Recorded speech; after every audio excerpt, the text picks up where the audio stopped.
Eat, Bumpy said, pushing the plate of ribs across the table. June 10th, 1963, Small's Paradise. The restaurant was packed, but everyone knew what was happening at Table 7. Before we dive deeper, tell me in the comments where you're watching from. Grab yourself a warm drink, maybe a cup of tea or just some water, and sit back as we begin this journey together.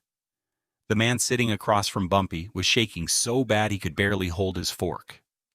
He was the one who told the Italians where Bumpy's cash houses were, who'd helped Genovese move into Harlem, who'd gotten rich while Bumpy counted days in Alcatraz. I said, "Eat," Bumpy repeated. And this time his hand moved to his waistband because this is your last meal. Marcus "Smooth" Henderson had been running Harlem like he owned it for 11 years. Every Tuesday and Friday night, he held court at Small's Paradise on 135th and 7th Avenue, the crown jewel of black nightlife in 1963. Smooth sat at Table 7 in the back corner, surrounded by his crew, drinking French cognac and eating the best ribs in New York City. He wore Italian suits that cost $400, drove a midnight blue Cadillac Eldorado, had a penthouse apartment in Mount Morris Park with a view of Central Park. He had 40 men on his payroll, 5 policy banks running numbers across Harlem, and the Genovese family's blessing to operate as long as he paid his weekly tribute. Smooth had built all of this on the foundation Bumpy Johnson left behind: the connections, the infrastructure, the respect. He'd taken everything Bumpy created and claimed it as his own. And for 11 years, while Bumpy rotted in Alcatraz, Smooth had slept peacefully until June 7th, 1963. That was the day Bumpy walked out of Alcatraz carrying everything he owned in a paper bag. 56 years old, gray in his hair now. I am 11 years older. But his eyes, those eyes still had that cold, calculating stillness that made strong men nervous. Bumpy didn't go home when he arrived in New York. Didn't embrace his wife. Didn't stop to rest after the 3-day train ride from San Francisco. He went straight to Junie Bird's apartment on 145th Street. Junie was waiting. 63 now, gray-haired, but loyal to his last breath. "Give me names," Bumpy said, not even sitting down. Junie had a list ready. He'd spent 11 years watching, listening, and keeping track. He rattled off 15 names. Men who'd gotten rich while Bumpy was locked away. Men who'd carved up his territory like he was never coming back. But one name made Bumpy's jaw tighten: Marcus Henderson. Smooth had been Bumpy's protégé, a sharp young hustler from 118th Street that Bumpy had taken under his wing in 1947. Bumpy taught him the numbers game, showed him how to run policy banks, introduced him to the right people, and protected him when Dutch Schultz's old crew came for revenge. When Bumpy got arrested in 1952 for conspiracy, he trusted Smooth to hold things together, take care of the organization, and send money to May. For 2 years, Smooth did exactly that. Then the money stopped, the letters stopped, and according to Junie, Smooth had made a deal with Vito Genovese. He'd given up the locations of Bumpy's policy banks, told them which cops were on Bumpy's payroll, revealed where the cash houses were, and in exchange the Italians let Smooth keep 125th Street for himself. Bumpy had spent 11 years in Alcatraz thinking about that betrayal. 11 years planning what came next. "Where does he eat?" Bumpy asked. "Small Paradise," Junie said. "Every Friday night, Table 7 shows up at 9 like clockwork." Bumpy looked at his watch. It was Friday, 6 p.m. "Get me a table right next to his." At 8:45 p.m. Small's Paradise was filling up. The weekend crowd was arriving. Hustlers, musicians, working folks spending their paychecks on good food and cold beer. The 3-piece jazz combo was warming up in the corner. Waiters moved between tables carrying trays of fried chicken, collard greens, and cornbread. Bumpy Johnson walked in at 8 feet 50 p.m. He was wearing the same suit he'd worn on the train from California, a charcoal gray number that had seen better days. His shoes were scuffed. He carried no weapon that anyone could see. He looked like a ghost, like something from Harlem's past walking into its present. The restaurant didn't go silent, but conversations shifted. Eyes tracked him as he moved through the crowd. Old-timers recognized him immediately. Younger hustlers who'd only heard the stories whispered to each other, "That's Bumpy Johnson. I thought he was dead." A man got out of Alcatraz 3 days ago. Bumpy walked straight to table 8, right next to table 7. Junie Bird was already sitting there along with Willie Fish Jackson and Raymond Quick Lewis. 3 old-timers who'd stayed loyal. 3 men who remembered what Harlem was like when Bumpy ran it. Bumpy sat down with his back to the wall, facing the entrance. Old habit. Never sit with your back to the door. At exactly 9 o'clock p.m., Marcus Smooth Henderson walked in. Smooth was 38 now, dressed in a cream-colored suit with a burgundy tie, diamond rings on 3 fingers, gold watch. He had 4 men with him, bodyguards who looked like they'd never missed a meal. Smooth was laughing about something, holding court, acting like he owned the place. He did own the place.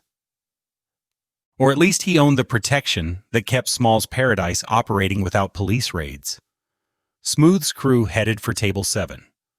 That's when Smooth saw Bumpy. He stopped mid-step. The blood drained from his face. His bodyguards noticed the change and followed his gaze. When they saw Bumpy Johnson sitting there, calm as Sunday morning, their hands moved toward their waistbands. Bumpy didn't move, didn't react, just looked at Smooth with those cold, empty eyes. "Marcus," Bumpy said quietly, his voice carried across the restaurant. "Come sit with me." It wasn't a request. Smooth's bodyguards tensed. One of them, a thick-necked enforcer named Leon, stepped forward. "Mr. Henderson, don't take meetings without Junie Bird standing up." He was 63 and looked harmless, but the .45 automatic in his hand looked very serious. The man said, "Sit down," Junie said softly. Suddenly, guns were everywhere. Smooth's 4 bodyguards had their hands inside their jackets. Junie had his .45. Willie Jackson produced a sawed-off shotgun from under the table. Quick Lewis had a revolver pointed at Leon's chest. The restaurant froze. The jazz combo stopped playing. Waiters backed toward the kitchen. Customers dove under tables, but Bumpy Johnson didn't even blink. "Tell your boys to go home, Marcus," Bumpy said. "This conversation is between you and me." Smooth's mouth opened and closed like a fish. His hands were shaking. He looked at his bodyguards, looked at the guns, looked at Bumpy's calm, terrifying face. "Go," Smooth whispered to his crew. "Boss," Leon started. "I said go." The bodyguards backed toward the door, hands still on their weapons, eyes locked on Junie's .45. They didn't want to leave, but they also didn't want to die in Small's Paradise on a Friday night. When they were gone, Bumpy gestured to the empty chair across from him. "Sit." Marcus Henderson sat. Bumpy signaled a waiter. The young man approached nervously, avoiding eye contact. "Bring us a plate of ribs," Bumpy said. "The good ones, and 2 glasses of bourbon." The waiter practically ran to the kitchen. The restaurant was dead silent now. 250 people frozen in place, watching table 8 like it was a stage. Even the kitchen staff had stopped cooking. Everyone knew what was happening. Everyone knew this was history. The food arrived. The waiter set down a full plate of ribs, still steaming, glazed with sauce, 2 glasses of bourbon. Then he disappeared. Bumpy pushed the plate toward Smooth. "Eat," he said. Smooth stared at the ribs like they were poisoned. I'm not hungry, Bumpy. Listen, I can explain. Eat, Bumpy repeated. Because this is your last meal. That's when Smooth understood. This wasn't a negotiation. This wasn't a conversation. This was an execution with an audience. Bumpy, please. Smooth's voice cracked. I had to survive. You were gone. The Italians were taking everything. I made a deal to save the organization. You made a deal to save yourself, Bumpy said quietly. You gave them my policy banks, my collectors, my routes. You told Genovese everything, and then you kept the money that should have gone to my wife. Tears were running down Smooth's face now. I was going to make it right. I swear I was waiting for you to come home. I've been home for 3 days, Marcus. You didn't come see me. Didn't send a word. Didn't send money to May to make up for 11 years of nothing. Bumpy leaned forward. You thought I was never coming back. Thought you'd gotten away with it. Please, Bumpy. I'll give it all back. The money, the territory, everything. I don't want it back from you, Bumpy said. I'm taking it back from you. There's a difference. Bumpy's hand moved to his waistband. But Bumpy didn't pull a gun. He pulled out a straight razor. The same razor he'd carried since 1935. The same one that had opened Dutch Schultz's enforcer from ear to ear in a Bronx warehouse. The same blade that had convinced Lucky Luciano to let Bumpy operate independently in Harlem. Bumpy unfolded the razor slowly. The steel caught the light. You know what the Romans used to do to traitors? Bumpy asked conversationally. They'd make them eat their last meal. Then they'd execute them in public. Let everyone see what happens when you betray your emperor. Smooth was hyperventilating now, eyes locked on the razor. I'm not a Roman emperor, Bumpy continued. But I am Harlem, and everyone in this restaurant needs to understand something. He raised his voice so every person in Small's Paradise could hear. When I went to Alcatraz, some of you forgot who built this, forgot whose streets these are, forgot that respect isn't something you take, it's something you earn. He looked directly at Smooth. Marcus Henderson forgot. So now Marcus Henderson is going to help me remind everyone. Bumpy stood up. Smooth tried to bolt, but Junie was behind him in a second, gun pressed against his spine. Stand up, Bumpy ordered. Smooth stood, legs shaking so badly he could barely support himself. Bumpy walked around the table until he was face to face with the man who'd betrayed him. Then, with the entire restaurant watching, Bumpy raised the razor to Smooth's throat. Not to kill, to mark. In one quick motion, Bumpy cut a thin line across Smooth's left cheek. Not deep, just enough to scar. Just enough to make sure every person in Harlem would know Marcus Henderson as the man who betrayed Bumpy Johnson. Smooth screamed. Blood ran down his face, staining his cream-colored suit. That's so you remember, Bumpy said quietly. Every time you look in a mirror, you'll see that scar, and every person who sees you will know what you did. Bumpy folded the razor and put it back in his pocket. You've got 24 hours to leave Harlem, Bumpy said.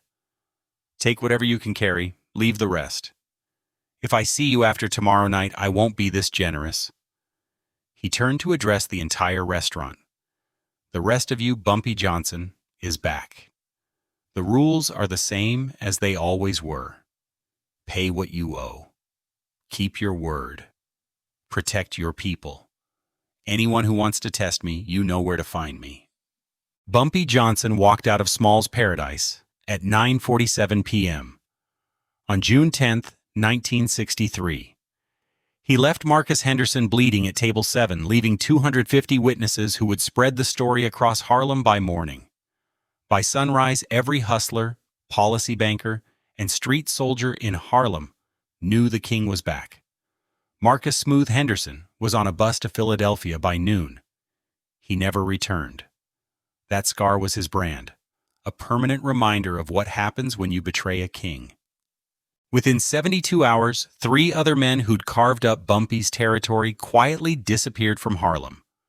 Not killed, just gone. Relocated with a clear understanding: stay away or join smooth. The Genovese family, who'd moved into Harlem while Bumpy was locked up, sent a captain to negotiate. The meeting lasted 4 minutes. Bumpy's terms were simple. You've got 2 weeks to pull out of Harlem. Everything north of 110th Street is mine again. Non-negotiable. The Italians left without arguing. They'd lost 3 soldiers trying to hold Bumpy's old territory in the past week. The cost of fighting him was higher than the profit. Within 6 months, every piece of Bumpy's empire was back under his control. Not through war, not through bloodshed, through fear, respect, and calculated power. The night at Small's Paradise became a Harlem legend. Old-timers still talk about it, about how Bumpy didn't need an army, didn't need speeches. He walked into a restaurant, faced his betrayer, and with 1 razor and 250 witnesses, reminded everyone who really ran Harlem: you can lock a man up for 11 years. You can steal his money, take his territory, turn his people against him, but you can't take his throne. Not if he's a king. Bumpy Johnson proved something that night. Power isn't about who has the most guns. It's about who commands the most respect. And respect isn't given. It's earned through loyalty, intelligence, and the will to do what others won't when justice demands it. Marcus Henderson betrayed him for money. The Italians challenged him for territory. Every traitor thought Bumpy was finished. They all learned the same lesson. Bumpy Johnson doesn't make threats. He makes promises. And he keeps every single one. That's why they called him the Godfather of Harlem. The world doesn't fear the man with the most guns. The truth is, it only trembles before the man with the most principles. Do you choose to be an exiled king or a traitorous ghost? Harlem in 1963 was a battlefield without bullets, where old values were buried by the pragmatism of men like Smooth. When Bumpy Johnson stepped into Small's Paradise, it wasn't just a debt collection. It was the confrontation between borrowed power and intrinsic authority in a society riddled with betrayal. Bumpy used 250 witnesses as a weapon instead of a single muzzle. His 11 years of patience at Alcatraz sharpened a long-term vision, turning a meal into a symbolic execution. Defeating muscle with cold calculation.